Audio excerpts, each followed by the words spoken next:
السلام عليكم ورحمة الله وبركاته. الحمد لله وبه نستعين. أشهد أن لا إله إلا الله وحده لا شريك له، وأشهد أن سيدنا محمدا عبده ورسوله، ونصلي ونسلم على هذا النبي الكريم سيد المرسلين وعلى آله وصحبه أجمعين. أما بعد، أيها المؤمنون اتقوا الله، أوصيكم وإياي بتقوى الله، فقد فاز المتقون. Muslimin dan muslimat, mudah-mudahan dirahmati Allah Subhanahu wa taala. Hadis riwayat daripada Abi Mas'ud Uqbah bin Amr Al-Ansari Al-Badri radhiyallahu anhu. Kata dia, lamma nazalat ayatu sadaqah kunna nuhamilu ala zuhurina faja'a rajulun fatasaddaqa bi syai'in kathir faqalu murah wa ja'a rajulun akhar fatasaddaqa bi sa' faqalu inna allaha laghaniyun an sa'i hadha فنزلت أعوذ بالله من الشيطان الرجيم الذين يلمزون المطوعين من المؤمنين في الصدقات والذين لا يجدون إلا جهدهم فيسخرون منهم سخر الله منهم ولهم عذاب أليم. صدق الله العظيم. متفق عليه. Seorang sahabat yang bernama Uqbah bin Amr Al-Ansari radhiyallahu anhu berkata, apabila turun ayat yang menganjurkan orang Islam supaya bersedekah, para sahabat Nabi nuhamilu ala zuhurina, masing-masing kelang kabut, pakat-pakat ambil upah untuk pikul barang dengan tujuan untuk nak cari duit supaya dengan duit tu mereka dapat bersedekah. Turun ayat Quran, ayat yang menganjurkan orang Islam suruh sedekah. Sahabat-sahabat Nabi bila terima saja ayat Quran yang Allah Subhanahu wa taala suruh supaya orang Islam ni bersedekah, mereka masa tu tak ada duit. Masing-masing nak sedekah tapi duit tak ada. Pakat-pakat ambil upah, pergi tanggung barang, supaya dengan kerja tanggung barang ni mereka dapat upah, supaya dengan duit upah tu mereka boleh bersedekah. Itu cerita. Bila turun ayat suruh sedekah, duit tak ada nak sedekah, nak kena cari duit dulu. Bila ada duit baru boleh sedekah. Macam mana nak cari duit? Sahabat-sahabat Nabi ni pergi ambil upah tanggung barang. Bila dapat upah tu sedekah. Ini cerita sahabat Nabi ridwanullah alaihim ajma'in.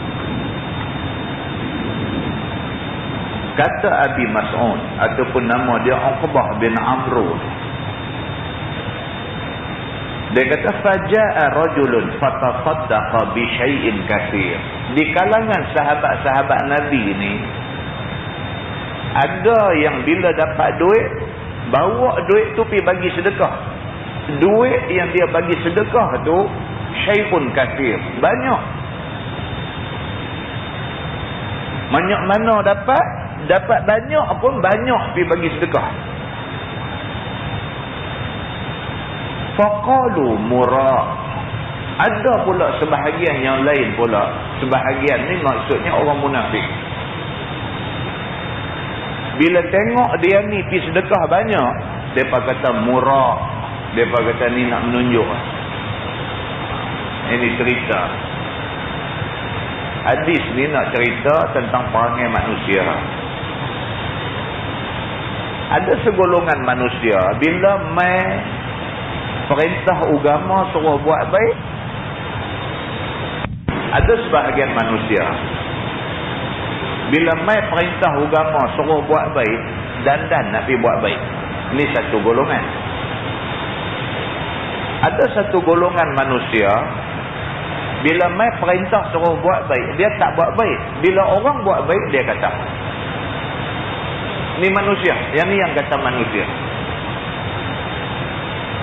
Sahabat-sahabat Nabi, bila turun ayat yang menyuruh orang Islam ni sedekah, sebahagian daripada sahabat yang tak ada duit ni, pergi ambil upah tanggung barang. Bila dapat upah, duit upah tu bagi sedekah. Ada sebahagian pula yang lain yang ada munafik, yang ada nifak dalam diri. Golongan munafik ni, bila tengok orang pergi sedekah banyak, mereka kata murah. Ni nak menunjuk ni, mereka kata. Waja'a rajulun akhar fatasaddaqa bisa'. Ada pula segolongan yang lain, dia tak ada banyak, harta tak banyak, maka dia sedekah juga. Sebab ayat Quran sudah turun suruh bersedekah. Dia nak bagi banyak tak ada, maka dia bagi satu sa' daripada makanan gandum dia. Tak sampai tergantang. Banyak tu yang dia boleh bagi.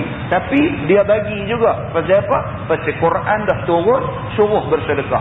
Nak bagi banyak tak ada sikit, bagi sikit. Faqalu, maka golongan hak satu tadi ni, hak tengok orang bagi banyak, depa kata menunjuk ni. Bila tengok pula orang bagi sikit, depa kata innallaha la ghaniyyun an sa'i hadha. Depa kata apalah pi bagi sikit. Takat banyak tu Tuhan Maha Kaya, Tuhan tak heran kalau bagi banyak tu. Ni golongan dalam masyarakat. Kita jangan jadi golongan ni. Golongan yang orang buat apa pun tak betul. Apa orang buat pun tak betul. Orang buat apa pun tak betul. Orang bagi sedekah banyak, dia kata menunjuk. Orang bagi sikit, dia kata sikit. Buat apa habis tak usah bagi. Tuhan sikit-sikit ni Tuhan tak pandang. Fanazalat, Allah Subhanahu wa ta'ala buat turun sepotong ayat. Ayat 79 daripada surah Taubah. Allah berfirman, a'udzubillahi minasyaitonir rajim. Allazina yalmizuna almutawwi'ina minal mu'minina fi shadaqat wallazina la yajiduna illa juhdahum fayaskharuna minhum sakhirallahu minhum walahum 'adzabun alim. Tuhan turun sepotong ayat, maksud dia allazina yalmizuna almutawwi'ina minal mu'minina fi shadaqah. Mana-mana orang yang mencela, yang suka pelekeh orang, mana-mana orang yang suka duk cemuh orang, suka duk hina orang, mana-mana golongan manusia yang suka duk cela orang-orang yang ikhlas di dalam memberi sedekah. Sedangkan orang-orang yang mereka cela itu, mereka mampu bagi takat tu aja, tapi mereka ikhlas. Mana-mana orang yang mencela orang yang ikhlas ni, fayaskharuna minhum, kata Allah Subhanahu wa ta'ala, mereka memperolok-olokkan golongan yang bagi sedekah sikit ini. Sakhirallahu minhum, mereka tak ingat bahawa Allah Subhanahu wa ta'ala akan memperolok-olokkan mereka di hari kiamat. Walahum azabun alim, bagi orang hak cakap banyak ni, bagi mereka azab yang sangat pedih. muslimin dan muslimat yang dirahmati Allah sekalian. Hadis itu hadis sahih muttafaqun alaih. Sepakat ulama mengatakan itu hadis sahih. Daripada hadis ni dapat kita faham, kita anggota masyarakat, kita masukkan diri kita dalam kumpulan orang yang buat baik. Kita jangan letak diri kita dalam kumpulan orang yang suka mencemuh orang buat baik. Kita tengok satu orang buat baik, kita pergi masuk kumpulan tu. Kita jangan jadi golongan yang cemuh orang buat baik. Kita cemuh dia buat baik kerana bukan kita buat. Kita mau kita buat. Kalau orang buat, kita cemuh. Kita buat apa? Tak mau. Kita ni tak boleh kita masukkan diri kita dalam kumpulan yang suka mencemuh orang. Sedangkan orang yang kita cemuh itu orang yang buat benda-benda baik. Allah Subhanahu wa taala sebut dalam ayat 79 surah At-Taubah yang kita baca tadi, Allah Subhanahu wa taala kata orang-orang yang suka menghina orang-orang yang beriman apabila mereka buat benda-benda baik, maka mereka ni di hari akhirat itu akan dihina oleh Allah Subhanahu wa taala. Bahkan Allah Subhanahu wa taala akan sediakan kepada mereka azab yang sangat pedih.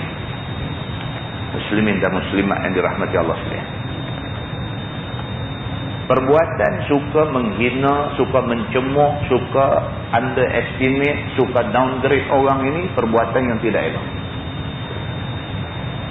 Di dalam sebuah hadis riwayat daripada Ibni Abbas radhiyallahu anhuma,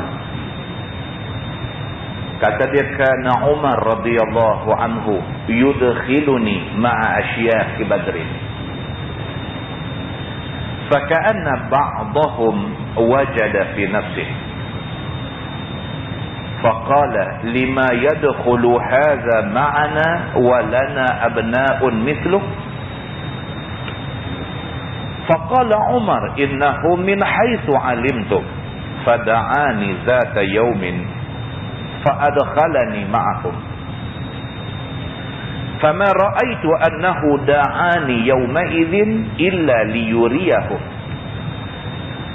فقال عمر ما تقولون في قول الله تعالى إذا جاء نصر الله والفتح. فقال بعضهم أمرنا نحمد الله ونستغفره إذا نصرنا وفتح علينا. وسكت بعضهم فلم يقل شيئا. فقال لي أكذلك تقول يا ابن عباس؟ فقلت لا. قال فما تقول؟ قلت هو أجل رسول الله صلى الله عليه وسلم أعلمه له. قال إذا جاء نصر الله والفتح وذلك علامة أجلك فسبح بحمد ربك واستغفر إنه كان توابا. فقال عمر ما أعلم منها إلا ما تقول. Atau kama qala, hadis sahih riwayat Al-Bukhari.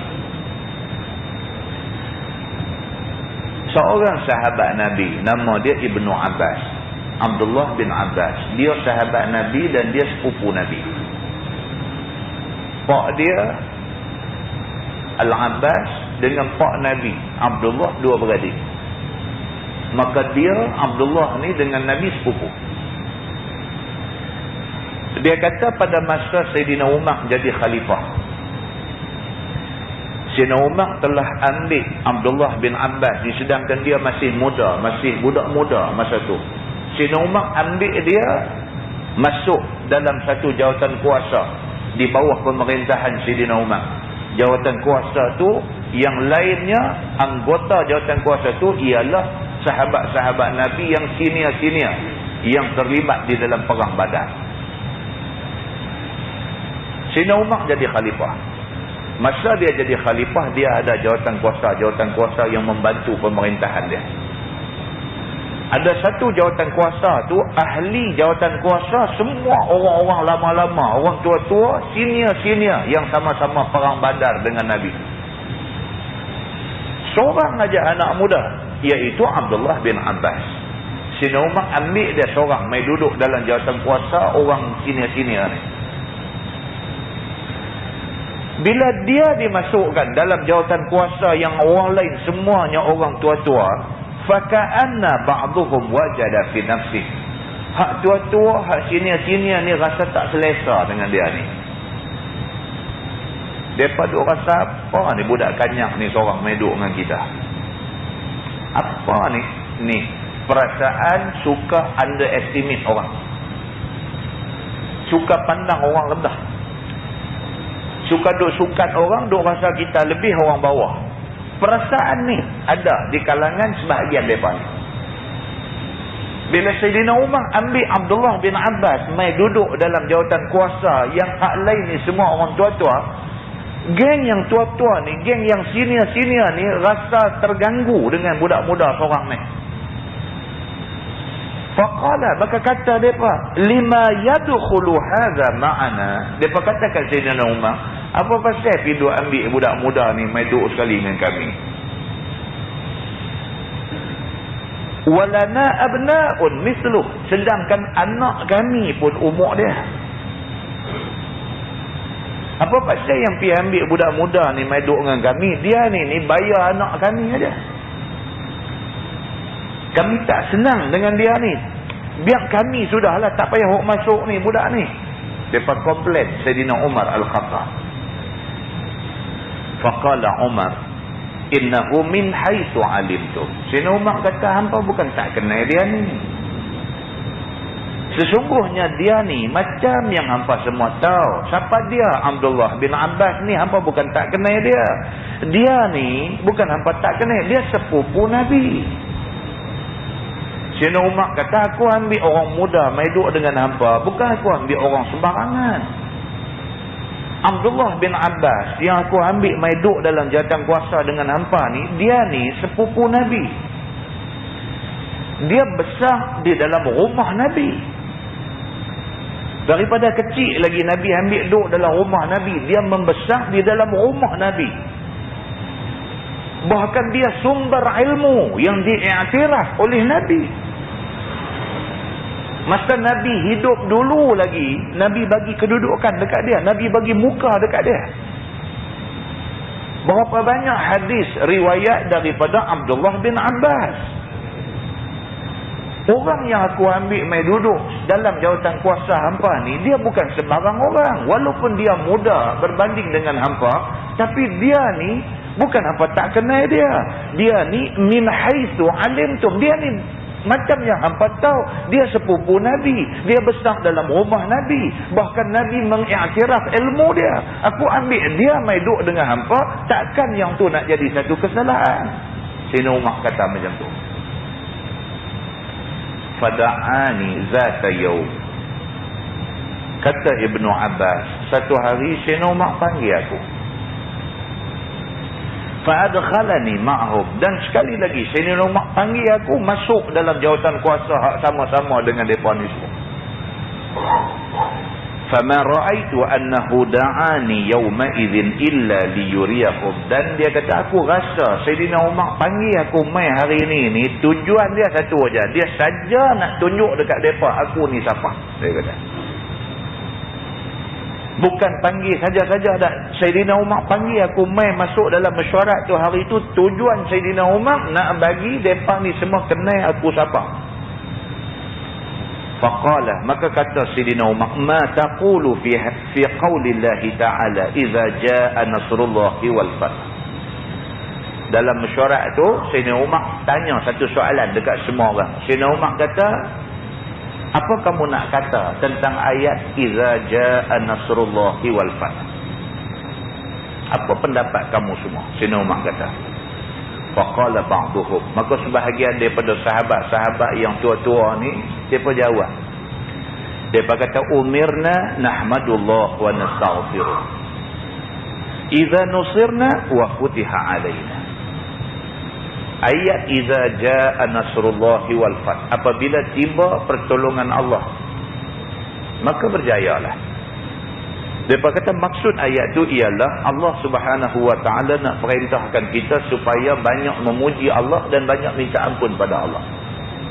Lebih-lebih lagi apabila Allah Subhanahu Wa Taala bagi dekat kita sesuatu kemenangan ataupun kejayaan, kita kena banyak puji Allah. Dia berjawab macam tu. Wasakata ba'dhum falam yaqul syai'a. Sebahagian lagi daripada hak tua-tua ni tak mau jawab apa, pakat sengak semua.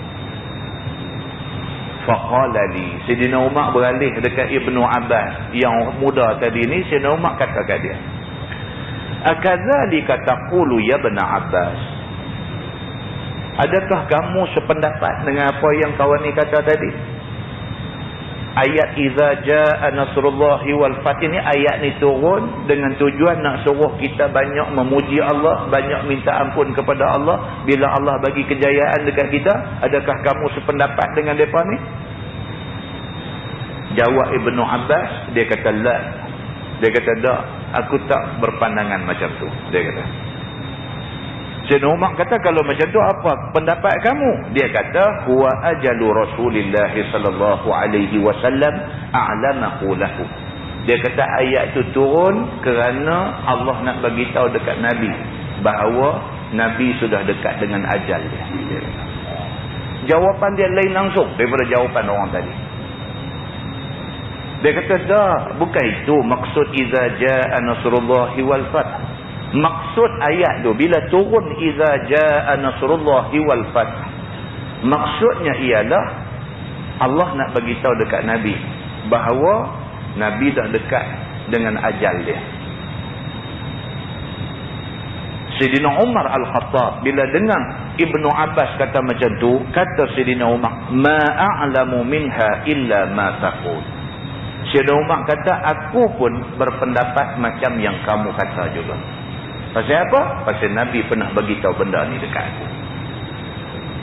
Muslimin dan muslimat yang dirahmati Allah SWT. Sayyidina Umar nak bagi tahu dekat sahabat tu ada ramai-ramai tu, hampa jangan pandang rendah dekat Ibnu Abbas. Dia sepupu Nabi, dia banyak masa dihabiskan di dalam rumah Nabi. Satu-satu ayat Quran yang turun, dia lebih faham daripada sahabat-sahabat lain. Dan memang sungguh ayat iza jaa nasrullahi wal fath itu turun sedangkan umur Nabi sudah di penghujung. Dengan turunnya ayat tu, Nabi SAW sudah tahu bahawa kerja dia untuk menyampaikan Islam sudah selesai. Bila selesai kerja, maknanya dia sudah hampir dengan umur wafat dia.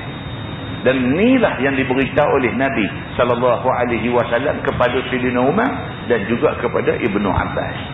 Jadi Sayyidina Umar Al-Khattab nak beritahu dekat sahabat-sahabat yang lain, jangan kita pandang orang dengan pandangan rendah.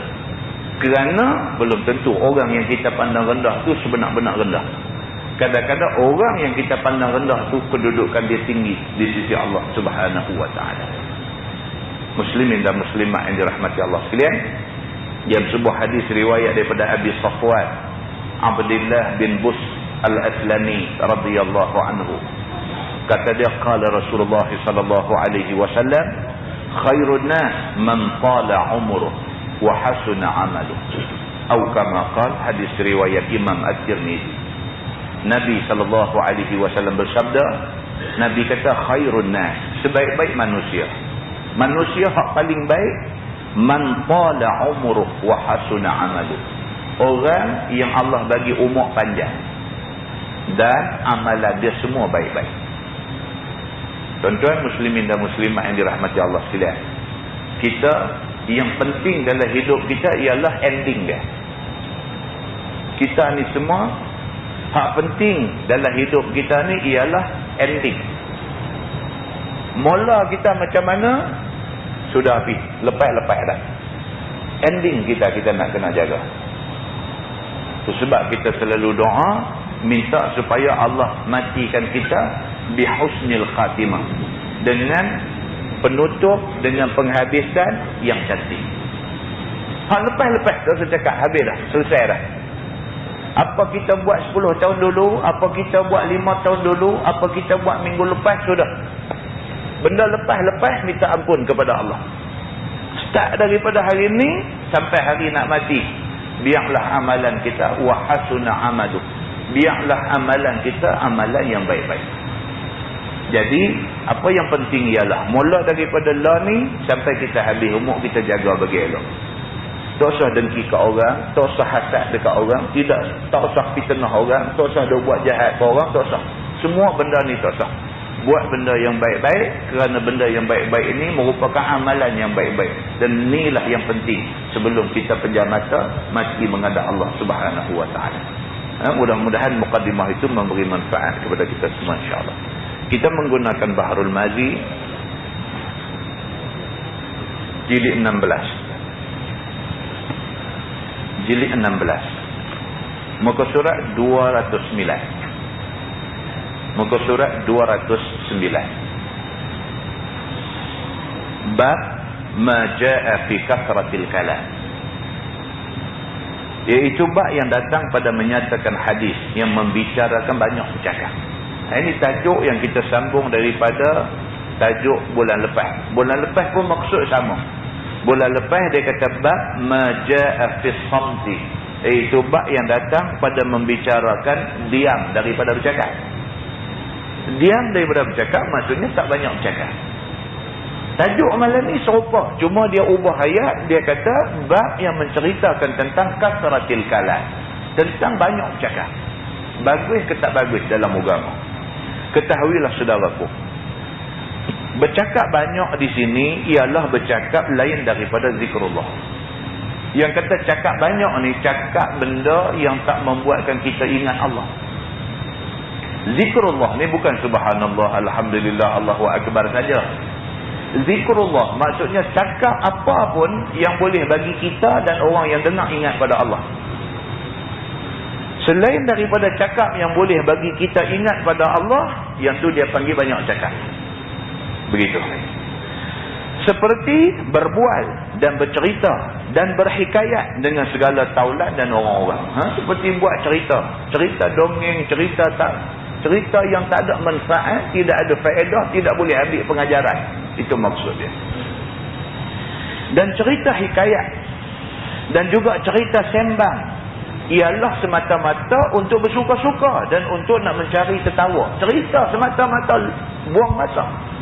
Ini maksud banyak cakap. Dan lalai daripada mengerjakan yang berfaedah. Punya duk bercakap ni sampai tak semayang. Misalnya bersembang ni sampai tak semayang.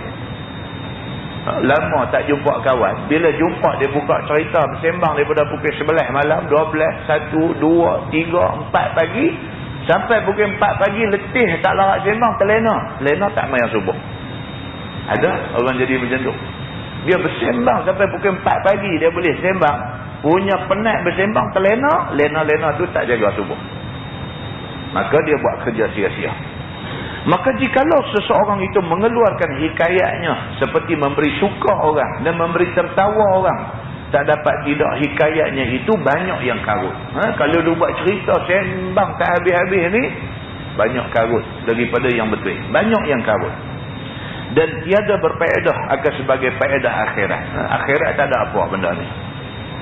Maka jadilah orang yang demikian itu membanyakkan bercakap lain daripada zikrullah. Ini yang dilarang oleh agama. Adapun jikalau berbual, bercakap banyak pada zikrullah, yakni seperti muzakarah hukum-hukum syarah. Cakap, bincang pasal hukum syarah. Ambil satu tajuk, cerita pasal derma organ. Boleh ke tak boleh? Yang kata derma organ nak mati, kita buat satu wasiat. Kata saya, biji mata saya hadiahkan kepada satu orang hafaz Quran yang mata dia tak boleh nampak daripada kecil. Boleh tak boleh kita nak mewasiatkan mata kita kepada satu orang yang hafaz Quran? Muzakarah tentang benda tu. Dari segi sains dia macam mana, dari segi perubatan macam mana, dari segi nas yang ada dalam agama ada ke tak ada ke? Benda macam ni walaupun nampak bercakap banyak, tetapi dia cakap yang membawa kita kepada zikrullah. Dia kata, yang tu tak apa. Ataupun berhikayat yang betul dan hikayat yang sebenar-benar berlaku dan dihikayatkan itu atas jalan ambil iktibar bagi diri dan bagi taulan yang mendengar. Ataupun kita duduk sembang, kita cerita satu kisah. Kisah tu benar. Memang betul jadi. Dan tujuan kita cerita kisah tu, benda tu cerita. Tujuan kita cerita benda tu supaya kita dapat iktibar, orang yang dengar dapat iktibar. Yang tu termasuk dalam zikrullah. Dia kata, yang tu tak apa. Maka iaitu termasuk di dalam zikrullah. Yang tu tak apa. Dia kata. Dan juga ambil iktibar atas jalan akhirat. Dan cerita tu diceritakan dengan tujuan supaya orang boleh ambil pengajaran. Kata hari tu ustaz ni ada cerita macam ni. Hang jaga baik, hang jangan duk buat. Iktibar. Maka iktibar tidak jadi satu kesalahan. Bahkan dia termasuk di dalam zikrullah. Dia kata. Tetapi jikalau ambil iktibar kerana dunia dan kerana berniat jahat, maka iaitu tidak keluar daripada tegah syarak.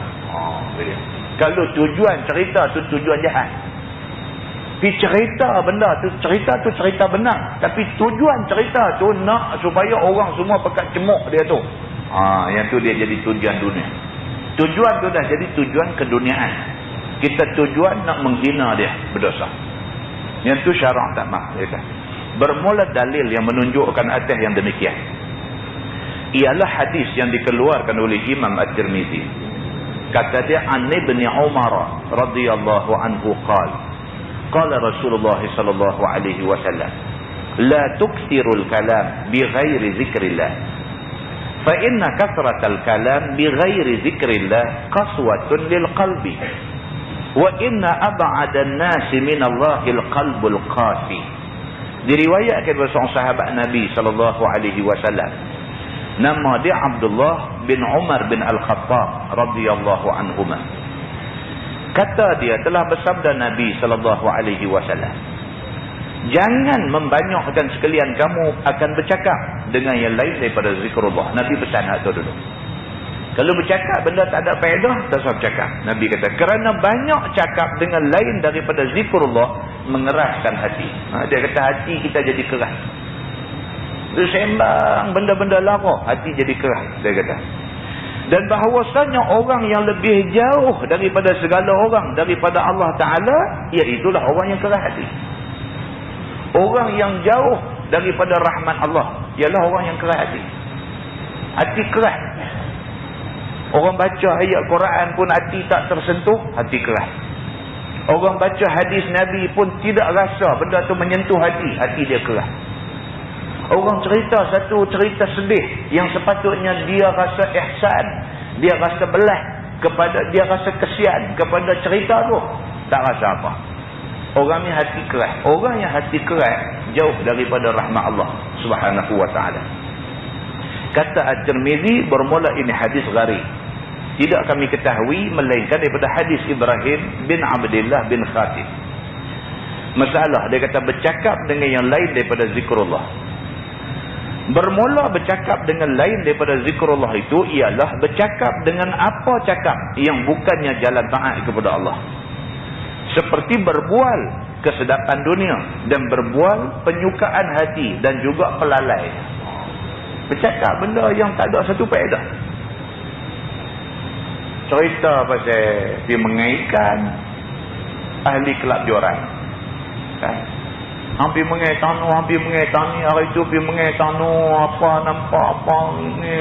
Cerita kata aku tu tengah duk mengai ni, nampak satu apa tu macam orang duk berdiri, kaki duk atas hayang, kepala naik sampai hilang dalam awan. Tu duk cerita benda lagu tu. Tak ada satu faedah. Ini dia kata benda yang melalaikan. Dan cakap yang memberi tertawa-tawa dan berhikayat yang asyik dan maksyuk dan sebagainya. Cerita 1001 malam, alfu lailah wa lailah, dia kata.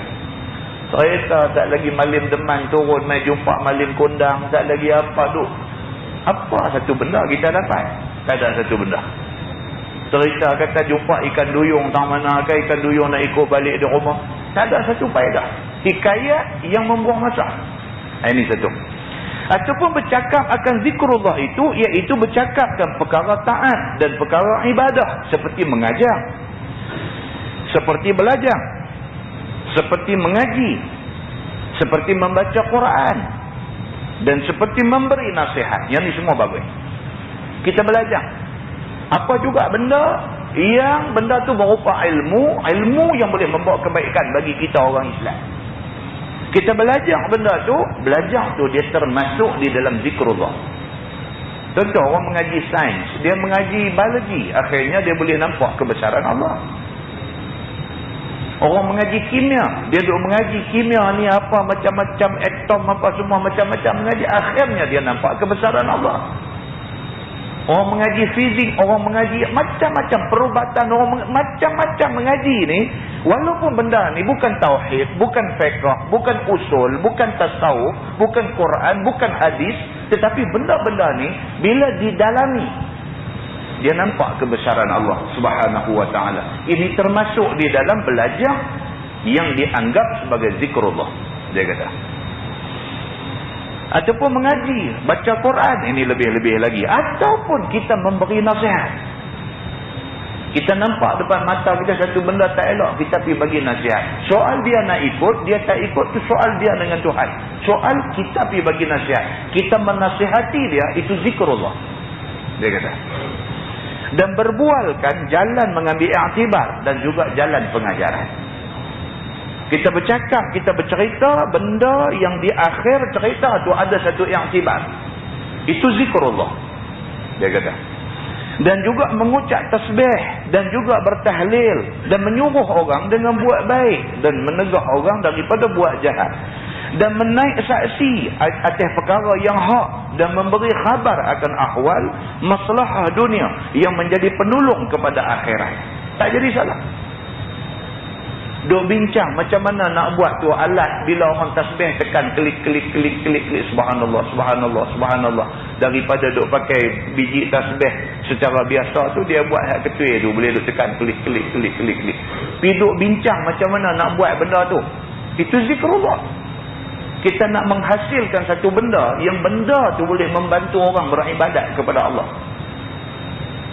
Orang-orang yang pandai dalam bidang komputer, dalam bidang sains, duduk sekali duduk bincang macam mana nak buat Quran ini buat dalam bentuk CD misalnya. Lah orang beli kereta lah, kaset pun tak ada, semua pakai CD aja.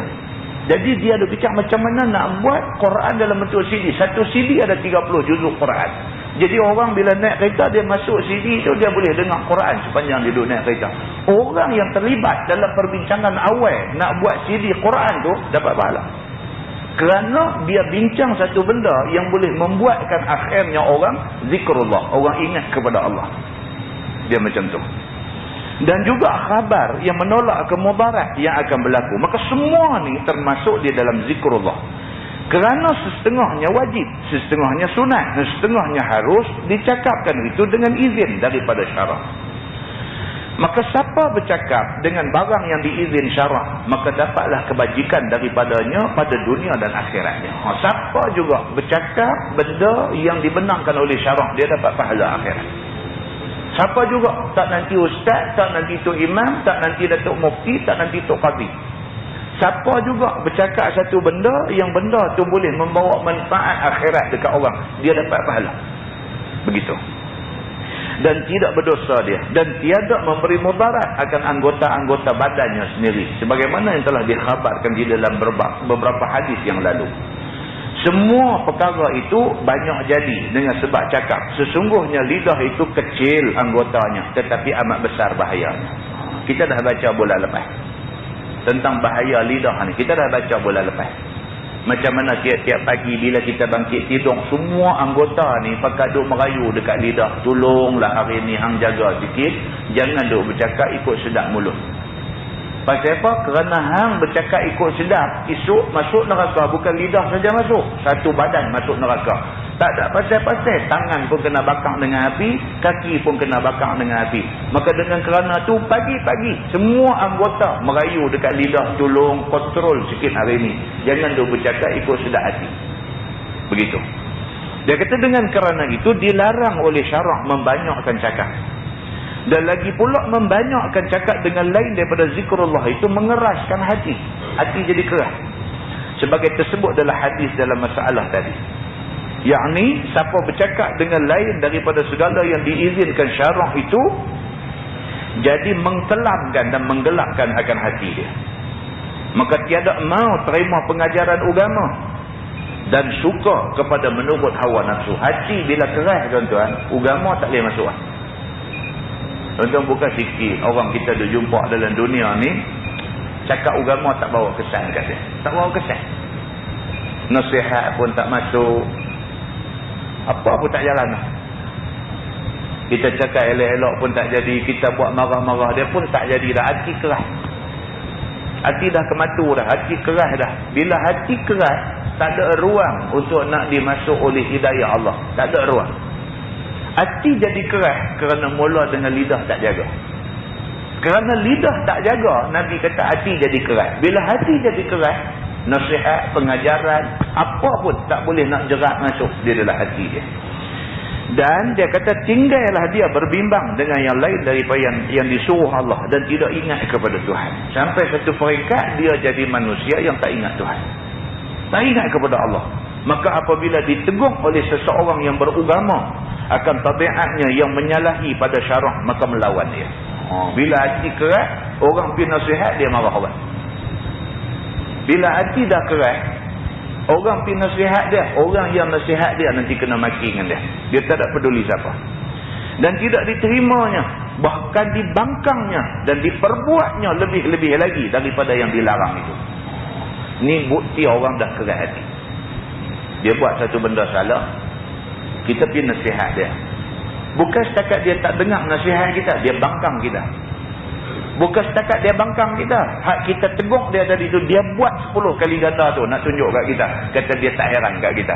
Bila jadi macam ni, faham dah. Hati dia sudah jadi keras, petunjuk Allah tak boleh masuk dah dalam hati dia. Semua ni mula punca daripada lidah, Nabi kata. Begitu. Baik, seolah-olahnya menjadikan dia bertambah kelam lagi hatinya dengan sebab yang baik itu. Hati makin gelap, dia kata. Dan jadilah seorang yang lebih jauh daripada rahmat Allah dengan sebab hati yang keras itu. Maka jadilah apa nasihat orang tak bagi bekas dan tidak bagi faedah pada dia. Dan jadi lalai dia dengan leteran lidahnya jua. Dan tidak berfikir dia pada amal soleh. Dan banyak-banyak dia tidak ingat Allah Subhanahu wa ta'ala. Itu habislah. Iaitu kesudahan yang buruk bagi satu orang manusia. Tuan-tuan, kita takut tuan-tuan. Kita takut. Tadi duduk naik kereta, duduk main. Tadi duduk sembang dengan sahabat-sahabat atas kereta.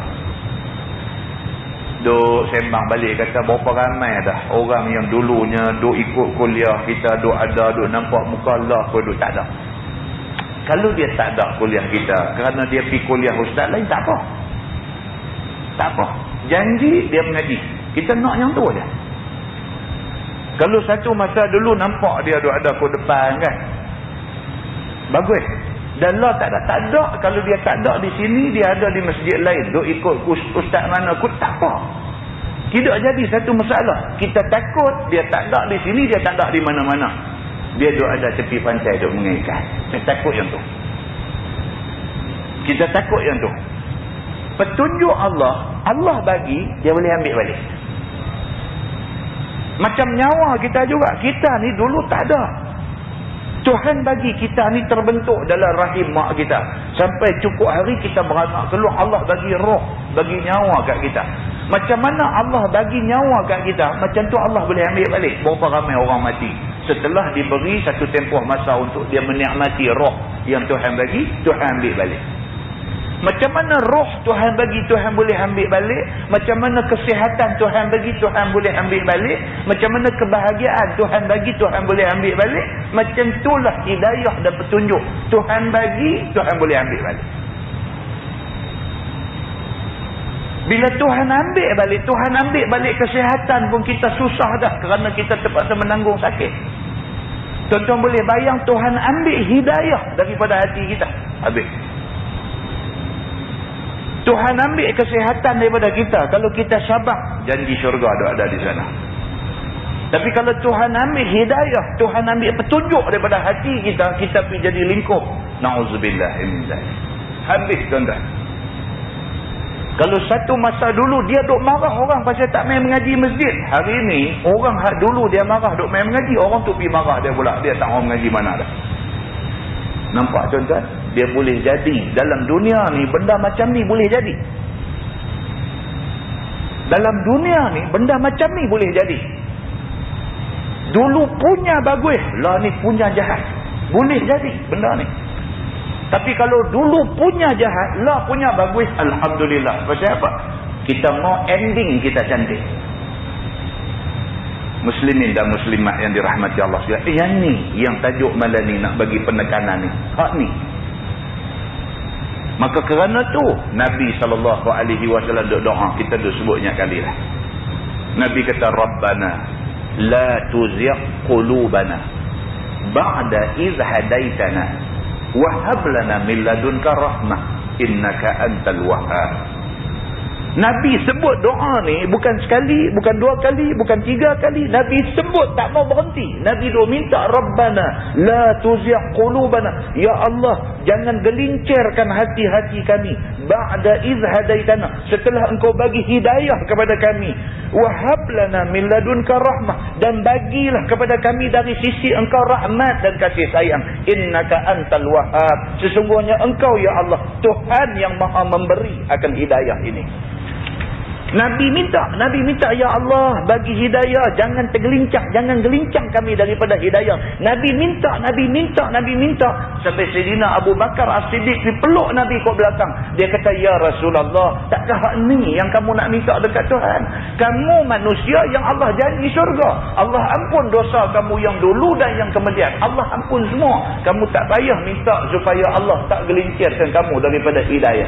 Nabi kata, wahai Abu Bakar, aku bukan minta untuk aku saja, aku minta untuk umat aku. Nabi kata. Pasal benda ni boleh jadi. Benda macam ni boleh jadi.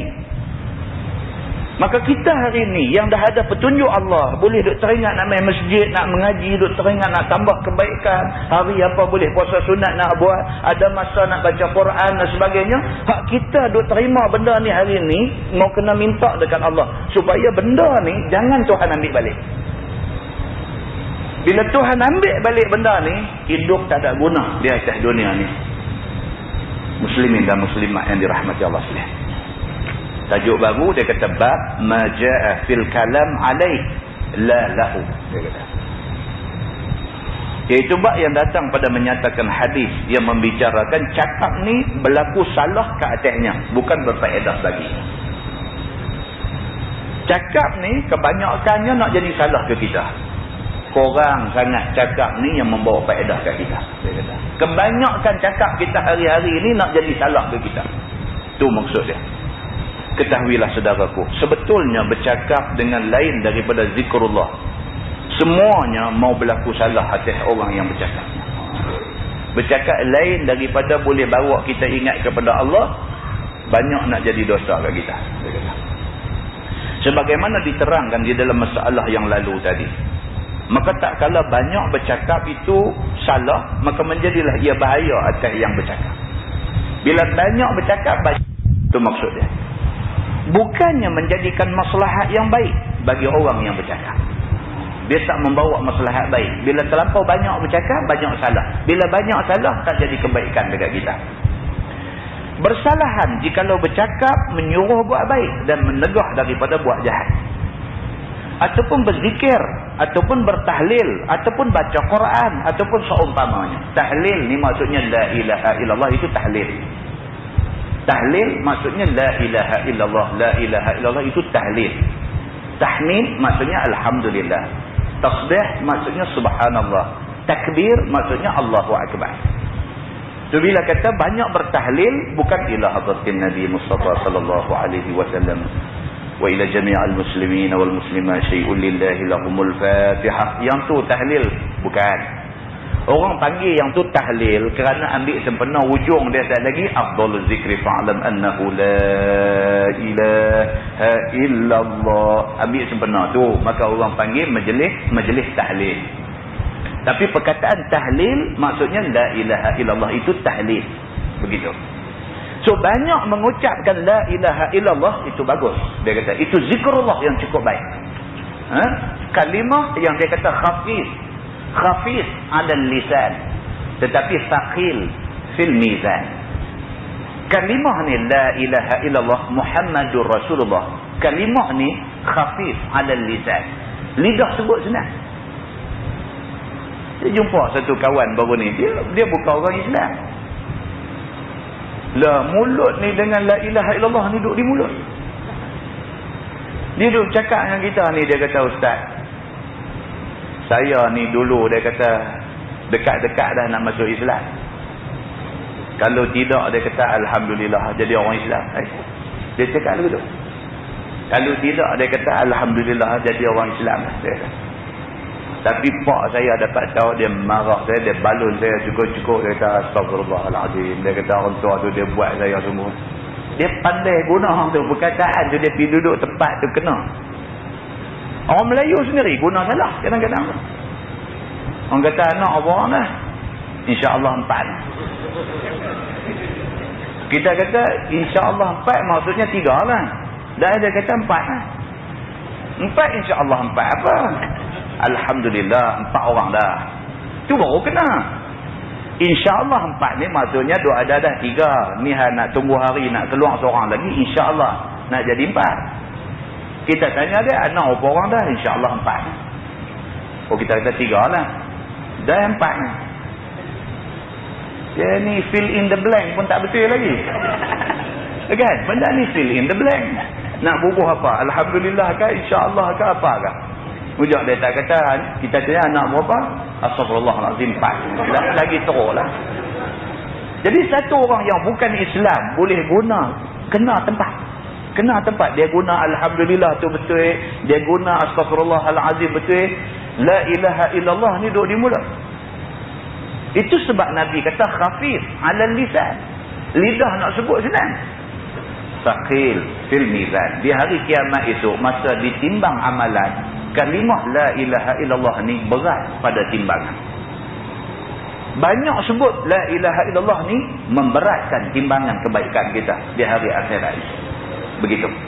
Baik, dia kata bersalahan jikalau bercakap menyuruh buat baik dan mencegah daripada buat jahat, ataupun berzikir, ataupun bertahlil, ataupun baca Quran dan seumpamanya, maka semuanya itu menolak bahaya dan mendatangkan pahala. Yang ni semua bagus. Kalau kita banyak buat benda ni, kita seolah-olah menolak bahaya daripada diri kita, pahala dapat banyak ke kita.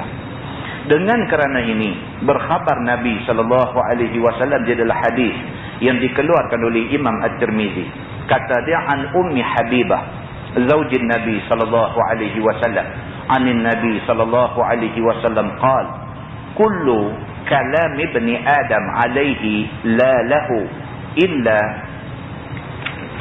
amrun bil ma'ruf au nahyun an munkar au zikrullah.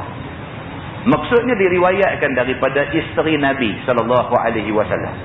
Nama dia Ummu Habibah radhiyallahu anha. Isteri Nabi Muhammad SAW yang bernama Ummu Habibah menceritakan daripada Nabi SAW bersabda ia, semua cakap anak Adam itu atasnya, yakni dosa. Ummu Habibah isteri Nabi, dia kata cakap jadi dosa. Tiada baginya, maksudnya tak dapat pahala. Kebanyakan manusia bila bercakap jadi dosa, tak jadi pahala. Dia kata begitu. Melainkan apabila manusia menyuruh dengan berbuat baik, ataupun menegah daripada buat jahat, ataupun zikrullah. 3 ni tentu pahala. Lain daripada 3 ni takut-takut jadi dosa. Dia kata. Kata At-Tirmizi, ini hadis hasan lagi gharib. Masalah, diam ni banyak kelebihan. Dia kata orang yang diam banyak kelebihan. Sesungguhnya kelebihan diam ada banyak. Sebagaimana yang kita dapat kenyataan daripada Nabi SAW di dalam beberapa hadis. Ni di bawah ni punya banyak dia senaraikan kelebihan-kelebihan ataupun kebaikan diam. Semua ni ambil daripada hadis Nabi SAW. Dia list benda-benda yang merupakan kebaikan bagi orang yang diam berdasarkan hadis Nabi. Pertama, dia kata orang yang diam, terbilang orang yang diam itu daripada semelia-melia orang Islam. Nabi ada sebut dalam hadis macam tu. Orang Islam yang mulia, yang paling mulia ialah orang yang banyak diam. Dia kata. Kedua, masuk akan syurga oleh orang yang tiada memberi mudarat dan tiada menyakiti muslimin dengan cakap ataupun dengan perbuatannya. Yang kedua, kebaikan dia janji syurga. Orang yang mulut dia, lidah dia tak guna untuk bagi sakit hati orang Islam. dia dapat jaminan syurga. Yang ketiga, dia kata orang yang diam dapat laba, yang ni dapat untung, iaitu dia dapat kasih Tuhan. Tuhan kasih dekat dia. Orang yang dapat kasih Tuhan dapat untung. Begitu. Dan tertolak daripada murka Allah, dan menyebabkan tertutup daripada aib dan jauh daripadanya. Bila cakap korang, tertutup kita daripada aib. Bila cakap banyak, makan diri. Maka kita terdedah kepada aib diri sendiri. Begitu. Keempat, dia kata menyampaikan kepada hakikat iman. Benar-benar orang yang beriman tak cakap banyak. Hakikat iman, dia kata. Kelima, terbilang orang yang diam itu daripada orang-orang yang kuat sabar dan mempunyai iradah yang berkekalan dan mempunyai himmah yang tinggi, dia kata. Orang yang diam ni, dia kata orang yang kuat sabar. Tuan-tuan, kita kalau tak sabar lah, mulut cakap banyak. Kita boleh kontrol tak bercakap banyak. Kan orang kata kat kita, kan, kalau ikut hati nak jawab balik. Nak biar ke orang duk kata kita senang-senang maruah kita, dia aibkan sebegitu rupa. Ikut hati nak jawab balik. Siapa pun macam tu lah. Orang pergi kata kat kita satu benda yang kita tak buat. Kita tak terlintas pun nak buat benda tu. Tapi orang kata kat kita. Kita tahu orang kata kat kita.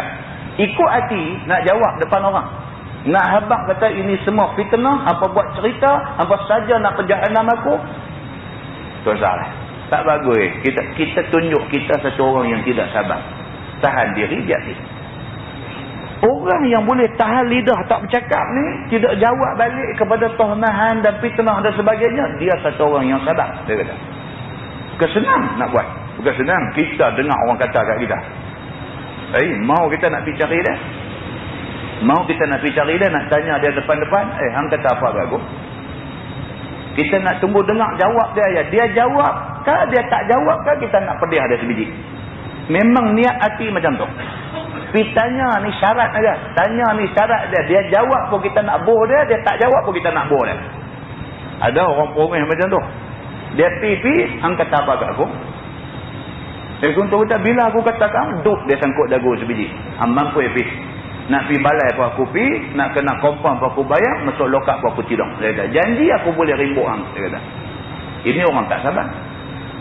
Tapi kalau orang sabar, orang main habang kat dia ni, dia duk katakan macam ni, tak apalah, biar pergi kat dia lah. Isu akhirat kita kira di sana. Sabar. Sabar bukan penakut. Sabar bukan pengecut. Sabar itu dipuji oleh agama. Dia kata begitu. Yang keenam, dia kata orang yang diam itu dalam naungan Allah.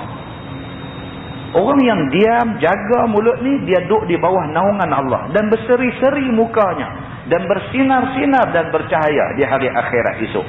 Dan peleter itu, dia kata, menerapkan muka di dalam neraka. Orang yang di atas dunia suka beletiak. Beletiak, dia sampai ke peringkat merosakkan maruah dia sendiri. Beletiak. Punca dia marah ke anak. Yang tu aja. Anak dia ni tidak berkelakuan seperti mayat yang dia mau. Dia mau anak dia ni perangai macam ni. Tapi anak jadi perangai macam lain. Dia beletiak dekat anak dia tu. Mula tu duduk beletiak. Kata apalah hang buat macam ni. Hang bagi malu mak. Hang bagi malu ayah. Cakap tu tak apa lagi. Lepas tu dia melarang. Aku menyesal ni beranak kat hang.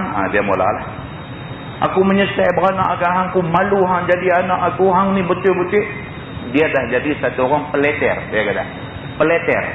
Bila terlampau banyak beletiak ni, sampai ke peringkat dia keluar cakap yang bukan-bukan, apa Tuhan ni pergi bagi kat aku anak macam. Orang yang sampai peringkat ni punya beletiak, berdasarkan hadis, Nabi kata, dia akan diterapkan muka dia dalam neraka. Begitu. Yang ketujuh, dia kata sejahtera orang yang diam itu daripada tersalah. Tak banyak cakap, korang salah. Dia kata sejahtera daripada salah. Dan lari dia daripada segala dosa dengan sebab diamnya. Kerana diam, korang berdosa. Begitu. Dan tiada menempuh ia tempat tinggal kejahatan dengan sebab kalamnya itu. Yang ke-8, orang yang diam itu beramal ia dengan hadis Nabi SAW. Lagi jauh dia daripada syaitan. Lagi hampir dia dengan redha Tuhan yang Rahman. Dia kata. Yang kesembilan, beroleh orang yang diam itu kehebatan dan juga kehormatan dan juga kesopanan. Orang hormat dia lebih lagi. Tuan-tuan, tengok dia cakap tak banyak. Orang lebih lagi rasa respect dekat dia. Segan dekat dia. Bila jumpa dia tu, jadi orang punya segan dekat dia tu cukup hebat dalam diri dia. Allah bagi dekat orang yang macam ni kehebatan, dia kata. Begitu. Ke-10, dapat lepas orang yang diam itu daripada sekalian maksiat dan tiada terjun dia di dalam kesilapan. Ke-11, jauh orang yang diam tu daripada sia-sia dan daripada busuk mulut dan daripada jahat. Dia kata, orang yang diam, dia selamat daripada busuk mulut. Hidup fitnah orang, buat cerita tak betul tentang orang dan sebagainya, dia terselamat daripada busuk mulut. Yang ke-12, sia-sialah oleh kalam yang banyak itu akan beberapa kebajikan. Dan derajat peperangan itu menghapuskan dia oleh satu lafaz daripada murka Tuhan yang maha tinggi. Rugilah orang yang bercakap banyak ni daripada dapat kebajikan yang disebutkan di atas tadi. Kemudian bawah tu dia kata masalah lidah ni banyak kebinasaannya. Tersebut di dalam Ihya Ulumuddin. Ringkasnya begini. Dia kata pertamanya, bercakap-cakap pada barang yang tiada berfaedah padamu. Itu benda tak elok. Bercakap benda yang tak ada faedah, tak elok, dia kata. Keduanya, berlebih-lebih cakap lebih daripada kadar hajat itu tidak baik. Telah berfirman Allah Ta'ala, a'udzubillahi minasyaitanirrajim, la khaira fi katsirin min najwahum illa man amara bi sadaqatin aw ma'rufin aw islahin bainan nas. Maka tidak berkebajikan kepada kebanyakan daripada cakap-cakap mereka itu, melainkan mereka yang menyuruh dengan bersedekah atau menyuruh buat baik ataupun memperdamaikan di antara orang-orang. Dan berikutnya tuan-tuan baca. Tak nak baca. Banyak sangat dia punya senarai yang dia buat di sini. Tuan-tuan buka muka surat sebelah. Dia kata bab ma jaa fi syiddati fil amal. Itu bab yang datang pada menyatakan melampau-lampau pada beramal. Ni pula satu bab kita nak kena tengok. Tadi kesimpulan dia senang aja. Nak cakap fikirnya kali. Kalau cakap tu benda bawa kebaikan, cakap. Kalau cakap tu tak bawa kebaikan, bahkan nak membawa malapetaka kat kita, tak usah cakap. Kerana mulut, badan binasa. Kerana pulut, santan binasa. Kan? Mau ingat nentu. Telajak perau, boleh gostan. Telajak cakap, habis kita. Kan? Buruk padahnya. Macam tu. Baik. Ni pula dia nak main satu tajuk. Ma jaa fi syiddati fil amal. Itu bab yang datang pada menyatakan melampau-lampau pada beramal. Kita disuruh, orang Islam disuruh beramal. Buat baik. Disuruh. Tapi jangan melampau. Dia kata. Ketahuilah saudaraku. Dikehendaki dengan melampau-lampau dalam beramal itu ialah bersangatan kuat beramal. Sehingga tidak diketahui siang dan malam. Ni yang kata dilarang oleh agama ni, dia buat amal. Tapi sampai tak tahu siang malam punya duk buat amalan. Begitu. Ataupun tidak peduli kefarduan yang lain daripada perkara yang dia amalkan itu saja. Dia ada banyak lagi benda fardu lain yang dia kena buat. Dia tak buat hak fardu tu semua, dia pergi duk buat hak sunat ni lebih-lebih. Duk di masjid sampai tak balik. Habis baca Quran, zikir, habis zikir tak lagi pergi ambil ayat semayang lain, semayang sunat, habis semayang sunat tak lagi baca Quran pula, baca Quran, zikir pula, masuk waktu dia bang, habis dia bang dia baca Quran pula, apa semua. Benda dia buat ni amalan. Bagus bukan tak bagus. Tetapi di rumah dia ada isteri, dia ada anak. Hak tu fardu, yang tu wajib dia kena tanggung depan ni semua. Hak tu dia tak buat, dia tidak buat benda sunat. Hak ni dia panggil melampau di dalam melakukan amalan. Begitu. Baik, seperti satu orang yang puasa sunat. Maka digasaknya puasa siang malam dengan tiada berbuka puasa. Tengok bahasa dia guna tu. Dia nak abang kata punya teruk dia ni puasa sunat. Dia kata maka digasaknya puasa. Gasak ni teruk. Kan gasak ni cukup kasar. Maka digasaknya puasa sampai siang malam puasa dengan tidak berbuka puasa. Yang ni melampau. Sampai siang orang kata, main minum dulu. Aku puasa. Okey, puasa tak apa. Sorry. Orang kata kat dia. Sehari lepas main Aisyah jumpa pula. Main tarik roti canai tu. Aku puasa. Kok mana pula dah. Yang ni melampau. Digasaknya puasa. Siang malam sampai tak tahu bila nak buka puasa. Yang ni melampau. Ataupun puasa sepanjang-panjang tahun dan sepanjang-panjang bulan. Dengan tidak berselang hari. Lagi berpuasanya itu. 365 hari tolak raya puasa dengan raya haji saja. Hak lain dia puasa. Ini pun dianggap sebagai melampau. Begitu. Ataupun digasaknya semayang sepanjang-panjang hari dengan tiada tentu tidur dan tidak tentu makan. Semayang sampai tak tidur malam. Sebab apa? Pasal dia jumpa satu hadis, Aisyah jaga tengok Nabi duduk semayang, Aisyah tunggu terlena. Aisyah jaga Nabi duduk semayang, tunggu sampai terlena. Aisyah jaga Nabi duduk semayang, tunggu terlena. Sehinggalah hatta tatafattara qadamahu. Sampai bengkak buku lali Nabi. Dia jumpa hadis tu, dia kata buku lali aku mau bengkak malam ni juga. Dia kata. Pula dah.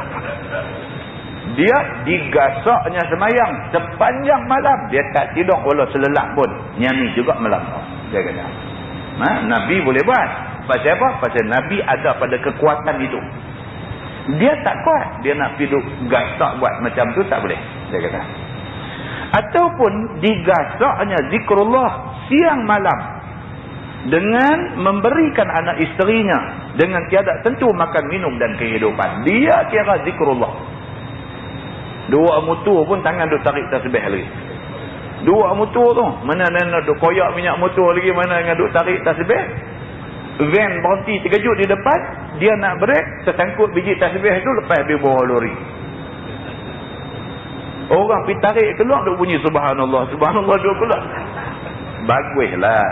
Zikir itu bagus. Bukan kata tak bagus. Tapi kalau sampai nak jadi macam tu. Dia kata yang ni melampau. Bukan tajuk kitab ni nak abang kata tak boleh buat benda tu. Tapi dia nak bagi tahu kat kita. Boleh buat. Tapi pada kadar yang dibenarkan oleh syarak. Jangan lebih-lebih. Macam tu.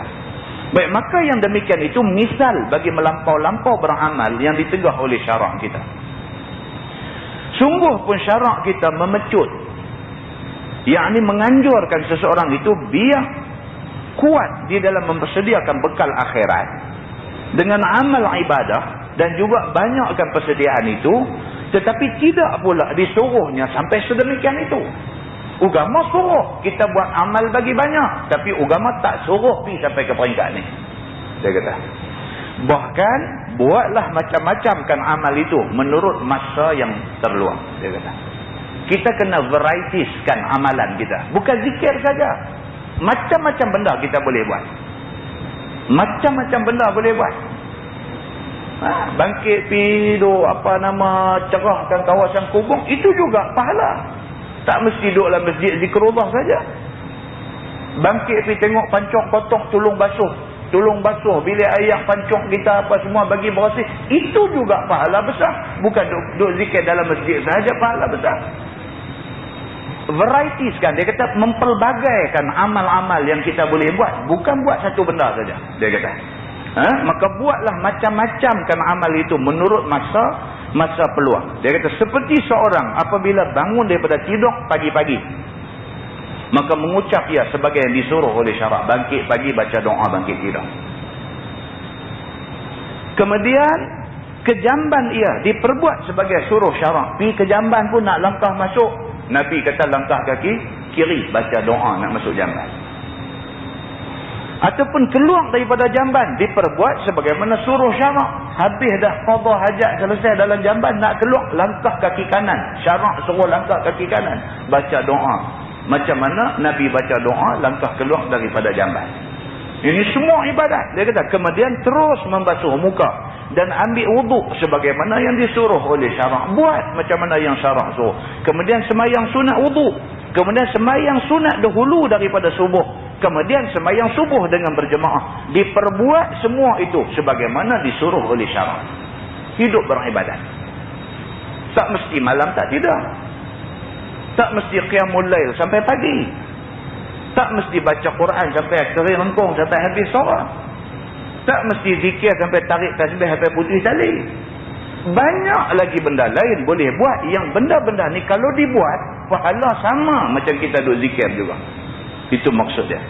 Kemudian memperbuat apa-apa wirid. Kemudian daripada semayang, daripada zikir dan sana dan juga tasbih dan tahlil. Lepas habis semayang, zikir, wirid, puji Allah, bertasbih, bertahlil, semua ni dapat pahala, saya kata. Dan berdoa dan membaca Quran dan apa-apa yang disuruh dan diizinkan oleh syarak.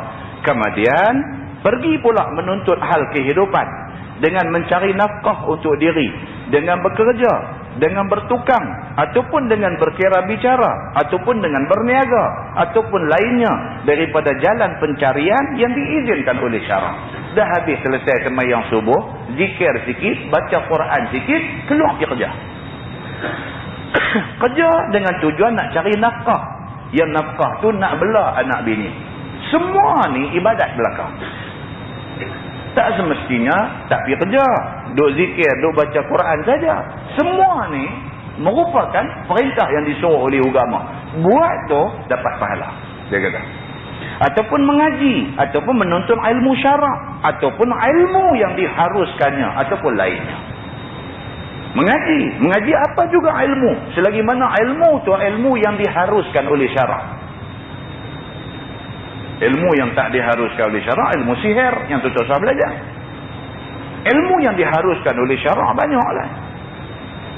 Berapa ramai orang Melayu jadi doktor lah ni? Tak ramai.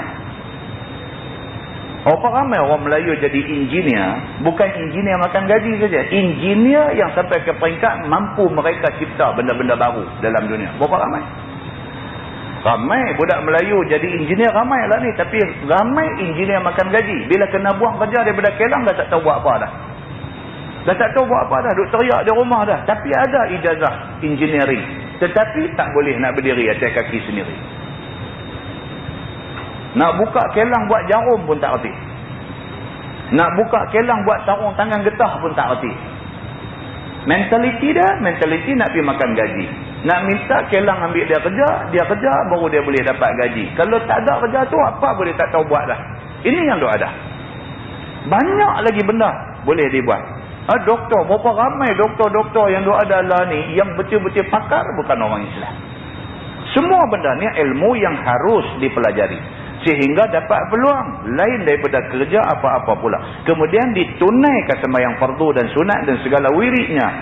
Dan juga makan dan minum dan lainnya sebagai yang diizinkan oleh syarak. Dia kata, tapi dalam duk kerja, bila mai waktu sembahyang. Dia kata, ini yang dikatakan hidup beribadat. Daripada pagi-pagi bangkit tidur, baca doa, bangkit tidur, jalan pergi ke jamban, langkah kaki kiri, baca doa masuk jamban, keluar jamban, langkah kaki kanan, baca doa, keluar jamban, sampailah pergi bersuci, bersih gigi, mandi, semua ambil ayat semayang sunat wudu, semayang sunat qabliyah subuh, lepas tu semayang subuh berjemaah, lepas tu dengan sedikit wirid, sedikit zikir, sedikit baca Quran, keluar pergi kerja, dalam duk sibuk-sibuk kerja, mai waktu semayang. Kita sudah pun set diri kita duduk dalam satu suasana hidup beribadat. Dia kata, ni yang agama suruh. Demikianlah sehingga habis waktu. Berikut waktu yang lain. Dan habis hari, siang dan malam. Berikut pula dengan siang dan malam yang lain pula. Semua peluang itu bermacam-macam amal yang disuruh oleh Allah Subhanahu Wa Taala kerjakannya. Bukannya menunggu satu kerja amal saja. Bukan wirid saja ya. Bukan yang tu saja. Dia kata dengan memperbuat bersungguh-sungguh sampai tidak tidur-tidur kerana nak qiyamul lail dan sebagainya. Bahkan tidur itu pun disuruh oleh syarak. Turut sebagaimana tertibnya. Tidur pun syarak suruh. Bukan kata syarak suruh bangkit sembahyang malam tak bagi tidur. Tidur tu syarak suruh.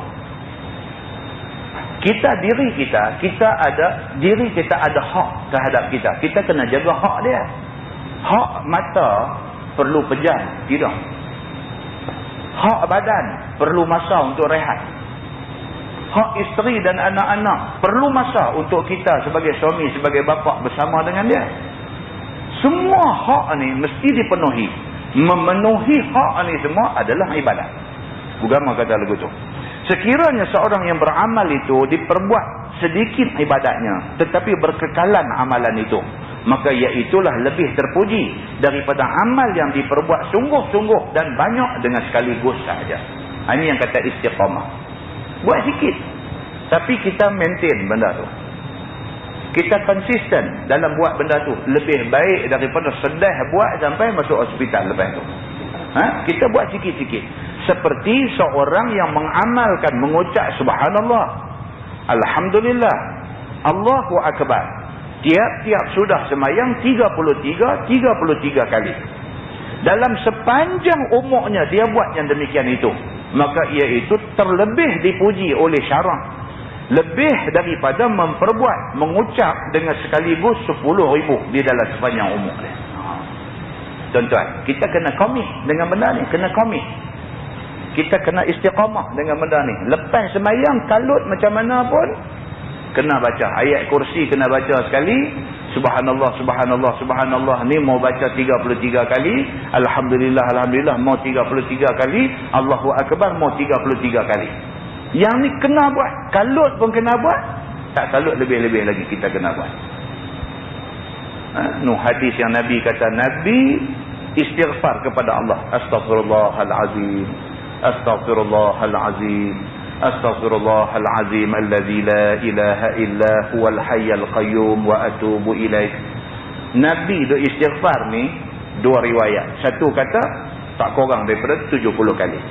Satu riwayat kata tak kurang 100 kali.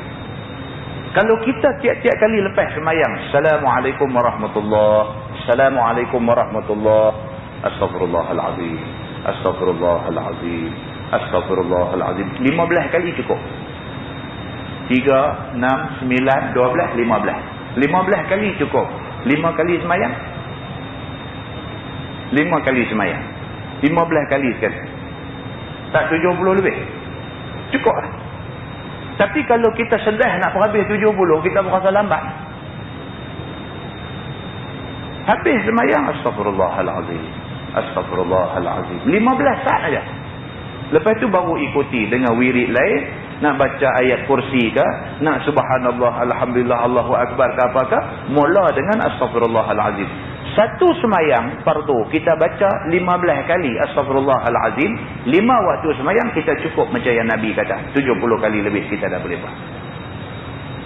Kalau kita boleh buat benda ni secara istiqamah, itu yang paling baik. Agama cukup suka, dia kata. Maka hendaklah seorang itu biar sedikit amal asalkan berkekalan. Kerana memperbuat banyak-banyak dengan mau berkekalan itu berat, dia kata. Dan mau membawa kepada mustahil upaya memperbuat yang demikian itu. Nak buat sedih banyak ni, lain-lain tak buat langsung. Itu ceritanya. Bermula dalil, wallahualam. Ini kita sambung kemudian. Bermula dalil, dikeji melampau-lampau beramal ibadat itu, diterangkan di dalam hadis. Hadis ni agak panjang. Kita akan tengok hadis macam mana Nabi SAW mengingatkan supaya kita tak melampau di dalam nak buat benda-benda yang macam ni. Wallahualam. Bolehkah kaum wanita potong rambut? Boleh tak potong kalau meleret kat atas tanah.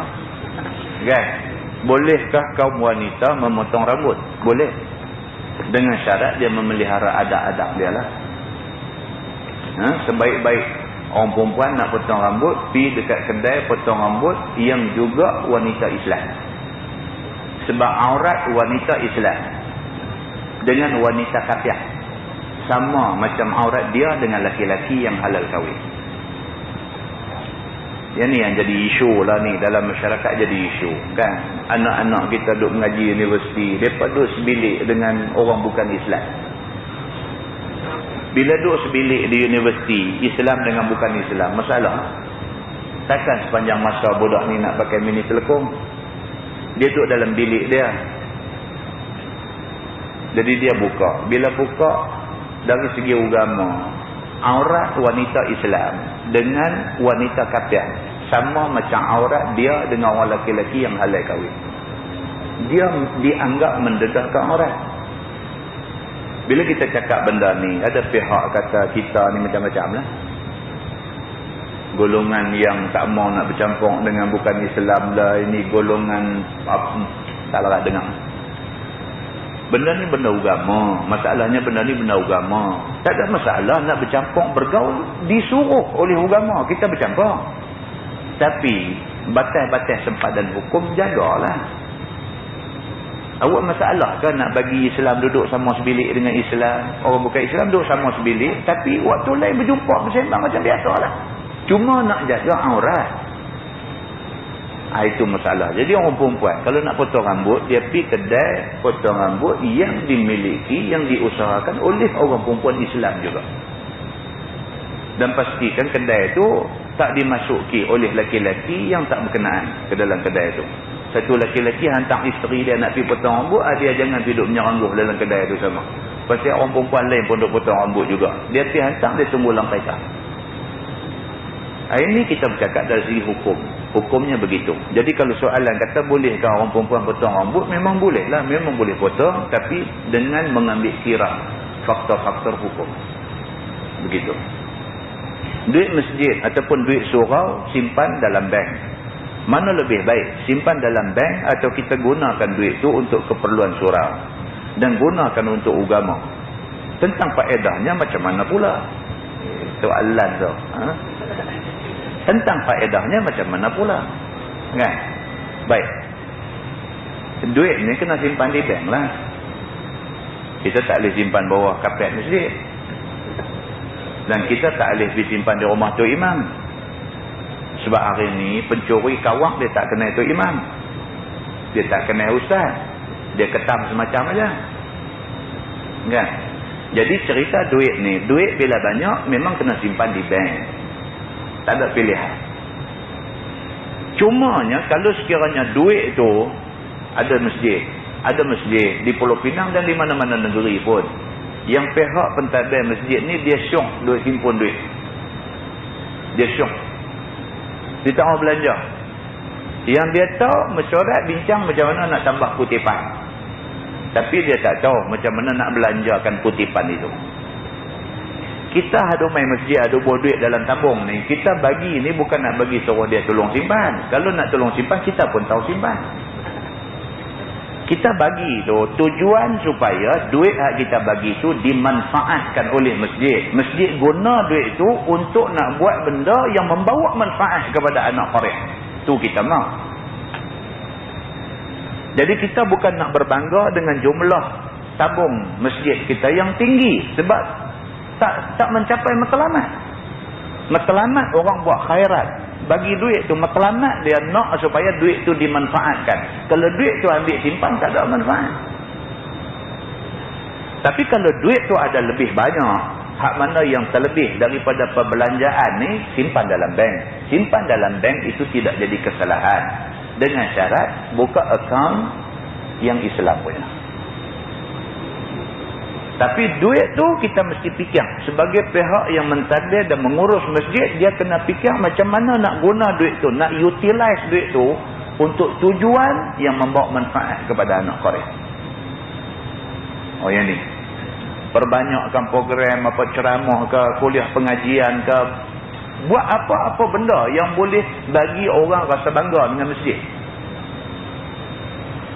Buat keychain, key holder. Masjid Jami' Jelutong. Buat yang tu. Kepada anak qaryah kita jual harga kos pun tak apa. Kita jual harga kos. Kalau kos buat di Kelang harga 5 kupang, kita jual 5 kupang dekat anak qaryah. Tak ada untung pun tak apa. Tujuan dia apa? Tujuan dia kita nak anak qaryah kita bangga dengan masjid kita. Dia bawa key holder Masjid Jami' Jelutong. Dia bangga dia anak qaryah Masjid Jelutong. Ini satu benda yang baik. Masjid Tikam Batu buat benda ni. Mereka buat kalender masjid. Atas nama Masjid Jami' Jelutong, kalender kita keluar. Anak-anak qaryah kita bubuh di dinding rumah dia. Dia bangga gambar masjid dia ada di dinding rumah dia. Duit-duit ni kita guna ke jalan tu. Ke jalan nak menyemai dalam diri anak qaryah kita rasa bangga dengan masjid qaryah dia. Kita mau macam tu. Ini cara nak guna duit. Duk tunggu nanti nak buat pagang baru aja baru nak pakai, nak tukang kapet baru aja baru nak pakai. Hak tu pun nak pakai juga. Tapi sambil-sambil nak tunggu hak ni jalan. Benda-benda ni. Benda-benda yang sambil-sambil ni jalan. Begitu. Guna duit-duit yang orang bagi ni, guna bagi wangi bilik ayam kita. Biar orang tu rajin main ke masjid kerana dia syok bilik ayam. Satu tarikan untuk dia main masjid. Dia syok main masjid. Di antara sebab dia syok main masjid ni pasal apa? Pasal bilik ayam bersih. Tuan-tuan tahu kita bila ambil, kita berjalan mana-mana tempat, kita dah spot dah masjid mana kita nak berhenti.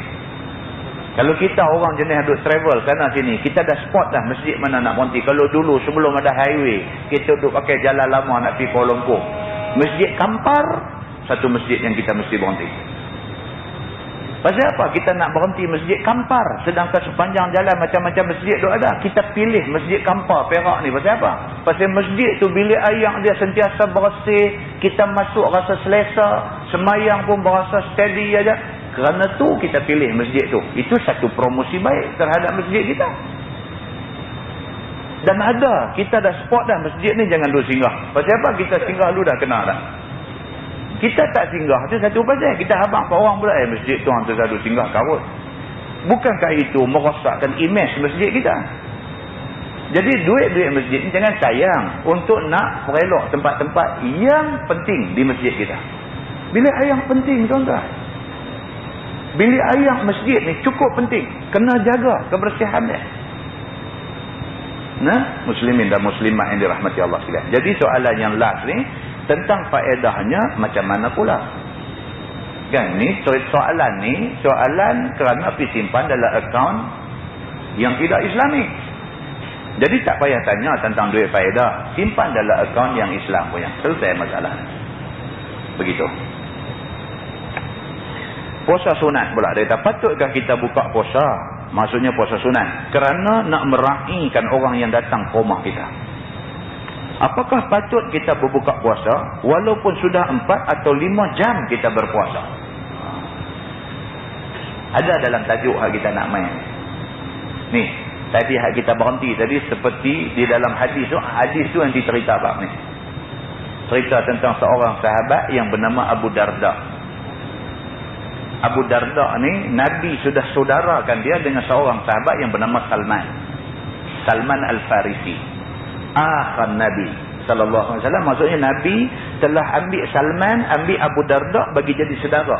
Saudara sampai ke peringkat boleh mewarisi harta pusaka. Nabi buat macam tu. Yang kemudiannya hukum itu dimansuhkan. Tak ada dah.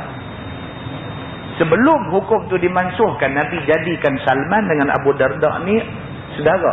Saudara bukan saudara se-Islam aja, saudara sampai boleh ambil pesaka. Kemudiannya dimansuhkan hukum tu. Satu hari bila Salman pergi ke rumah Abu Darda puasa. Dia suruh Salman makan. Salman kata, hang pasal apa tak makan? Dia kata, aku puasa. Salman kata, kalau hang puasa, aku pun tak mau makan. Aku hanya akan makan kalau hang makan. Salman Abu Darda pada masa tu tengah puasa sunat. Oleh kerana Salman kata macam tu kat dia, dia buka puasa. Itu hadis sepintas lalu, kita akan baca panjang lagi hadis tu. Dalam bab tu dia ada bahaskan tentang buka puasa bagi orang yang puasa sunat. Apa hukum dia? Kan? Jadi ringkas kita kata dia akan bincang panjang. Ringkas kita kata disuruh kita buka puasa. Kerana puasa tu sunat. Meraihkan tetamu itu wajib. Bila bertembung sunat dengan wajib, wajib dimenangkan. Dia kira macam tu. Dia kira macam tu. Kan? Kecuali lah kata kalau dia dah puasa sehari tu sampai dah pukul 6.30 dah. Saat 7.30 lagi sejam lagi lagi nak buka puasa. Satu syekh mana kan sudah mai pukul 6.30 di rumah dia. Mai pula bawa dengan cucuk pisang berhenti beli tengah jalan tang mana kat tadi. Mai buka, adakah dia nak buka puasa dalam keadaan macam tu? Dia kata tak apa, makan. Hang tak makan kan? Tak apa, sat pergi makan. Bangkit buat-buat pergi ke dapur sat ke apakah, pandai-pandai lah. Dan tak payah habang lah dekat tetamu ni kata kita puasa, dia jadi tak syok lah. Dia beli cucuk pisang main nak seronok makan dengan kita pergi habang puasa kan.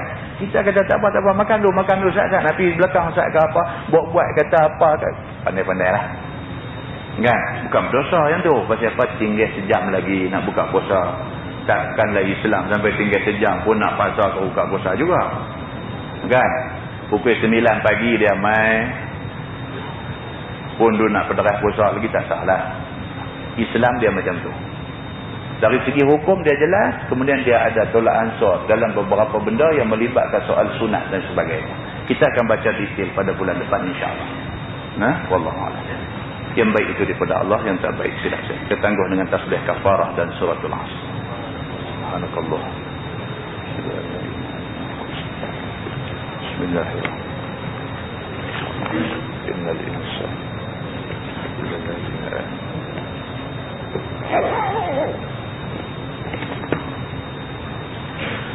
اللهم صل على محمد في الأولين والآخرين وسلم ورضي الله تبارك وتعالى عن ساداتنا أصحاب سيدنا رسول الله أجمعين.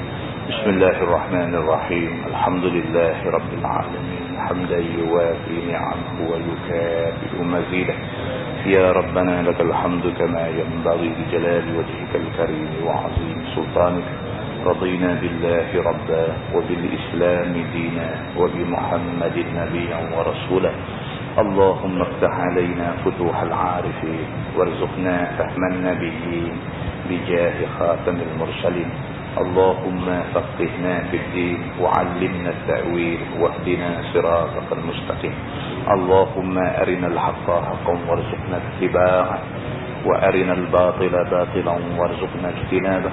اللهم اجعل جمعنا جمعا مرحوما وتفرقنا من بعده تفرقا معصوما. وصلى الله على محمد وعلى آله وصحبه وسلم والحمد لله رب العالمين. السلام عليكم.